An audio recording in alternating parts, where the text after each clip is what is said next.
ala kepada ila ala Ala.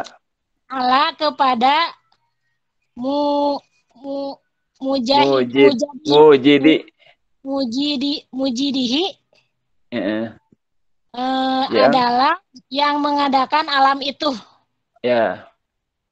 Silakan siapa lagi? Yang selesai. Makasih Ustaz. Hatur Ya, nuhun. ya, bagus. Ya, monggo. Eh, tidak ada lagi yang mau mencoba. Nah, Bu Saya Eli. Silakan Bu Eli. Bismillahirrahmanirrahim. Robbi pemilik al-alamina semesta alam. Ae yakni maliki yang memiliki jami'i seluruh al-khalqi makhluk.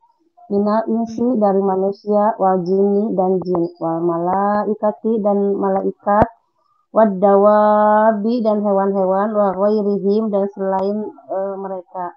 Wa kullun dan setiap minha dari makhluk yuqloku dikatakan alaihi kepadanya ali alamun lafad alam yuqolu dikatakan alamun alam al insi manusia wa alam jinni dan alam jin ila sampai ghairi selain zalika itu wa ghuliba dan digalibkan di dalam jam'ihi menjama lafad alam bil ya'i wan nuni dengan huruf ya dan nun ulul ilmi yang memiliki ilmu ala atas ghairihim selain ulul ilmi wahwa dan kata dan lafad alam minal alamati dari kata alamah li'annahu karena sesungguhnya alam itu alamatun adalah ciri ala kepada mujidihi yang mengadakan alam itu.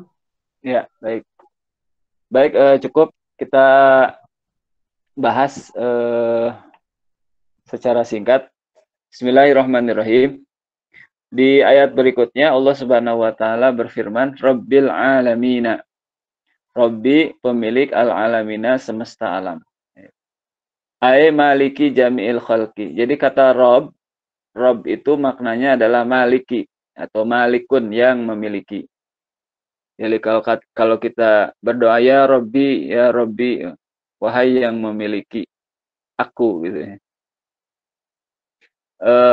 Atau sebenarnya kata Rabbun ini memiliki juga makna yang menciptakan. Jadi ada makna lain sebenarnya. Rabbun itu yang menciptakan, yang memiliki dan yang memelihara. Itu pemilik, pencipta dan pemelihara. Namun di dalam kata Rabbul Alamin ini oleh Syekh Jalaluddin pengarang kitab Jalaluddin ini bahwa di sini yang dimaksud Rabbi adalah artinya maliki, yang memiliki.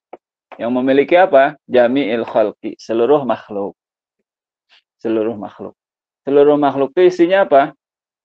Minal insi, manusia, wal jinni dan jin, wal malaikat dan malaikat, wad dawab dan hewan-hewan, wa ghairihim dan selain itu semua. Gitu. Jadi makhluk itu bukan cuma manusia, jin, malaikat dan hewan-hewan, tetapi ada juga yang lainnya. Makhluk jamadat, ya, jamadat itu yang tidak bernyawa, misalnya batu-batu, tanah, ya, gunung dan lain sebagainya, itu semuanya juga adalah makhluk Allah Subhanahu wa taala. Nah, itu semua adalah milik Allah Subhanahu wa taala. Jadi Allah di sini menyatakan kepada kita bahwa dirinya adalah Rabbul Alamin. Rabbil Alamina, pemilik seluruh alam. Yang mana isinya diantaranya manusia, jin, malaikat, dan hewan-hewan. Dan selain daripada itu semua. Itu juga semuanya milik Allah Subhanahu wa taala. Selain itu juga Allah Subhanahu wa taala adalah yang menciptakan semuanya dan yang memelihara semuanya. Gitu. Kemudian berikutnya dijelaskan tentang lafaz alam itu sendiri. Wa kullun minha yutlaqu alaihi alam. Setiap makhluk atau setiap jenis makhluk itu dikatakan atasnya lafaz alam. Jadi kalau manusia disebut alamul insi. Kalau jin disebut alam jin. alamul jinni, alamul malaikah, alamul hayawanat, atau alamud dawab gitu. Jadi setiap makhluk Allah Subhanahu wa taala memiliki alamnya sendiri-sendiri, atau mereka disebut alam manusia, alam jin gitu ya. Meskipun kita tidak bisa melihat jin atau malaikat, kita meyakini bahwa itu semua ada karena diterangkan di dalam Al-Quran. Bahwa itu ada. Malaikat itu ada, bahkan malaikat itu disebutkan mereka itu turun ketika kita membaca Al-Quran. Kita ada dalam majelis pembacaan Al-Quran, mereka turun. Kemudian mereka mendoakan kita, memintakan rahmat kepada Allah Subhanahu wa taala untuk kita, memintakan ampunan kepada Allah Subhanahu wa taala untuk kita, dan memintakan hal-hal yang baik-baik buat kita. Itu malaikat, dijelaskan dalam banyak hadis seperti itu. Gitu. Bahkan juga di dalam Al-Quran. Gitu. Kalau hewan-hewan ya kita bisa melihatnya ya ada. Dan hewan-hewan itu juga tidak terbatas pada hewan-hewan yang bisa kita lihat. Tapi banyak sekali hewan yang itu ada tapi kita tidak bisa melihatnya karena ukurannya yang sangat kecil misalnya. Luar biasa Allah Subhanahu wa taala menciptakan itu semua, dan tidak ada yang Allah ciptakan yang sia-sia, semuanya ada tujuannya, ada wa kullun minha yutlaqu alaihi alamun, maka yuqalu alamul insi wa alamul jinni ila ghairi dzalika. Kemudian wa ghulliba dan digalibkan, artinya digalibkan tuh mayoritas ya, fi jam'i di dalam menjamak lafad alam itu bil ya'i wan nun, dengan huruf ya dan nun. Artinya ada cara lain untuk menjamak kata alam itu selain dengan iya dan nun. Tapi kebanyakan di dalam menjamak lafad alamun itu dijamaknya dengan iya dan nun. Seperti al-alamina, ini dijamak dengan iya dan nun. Kalau alam itu alam mufrad gitu. Ketika dijamak pakai iya dan nun. Alamina, semesta alam atau seluruh alam. Artinya ini mencakup semua alam, manusia, jin, malaikat dan seterusnya. Tapi itu mayoritas penggunaan ya dan nun ini untuk alam yang memiliki ilmu atau memiliki pengetahuan. Lebih banyak digunakan menjamak dengan huruf ya dan nun itu pada jenis makhluk-makhluk yang memiliki pengetahuan seperti kita manusia atau jin atau malaikat gitu. Maka alamul jinni, alamul insi, alamina itu ketika dijamak pakai ya dan nun. Wahwa dan lafad alam itu minal alamati dari atau berasal dari akar kata alamah.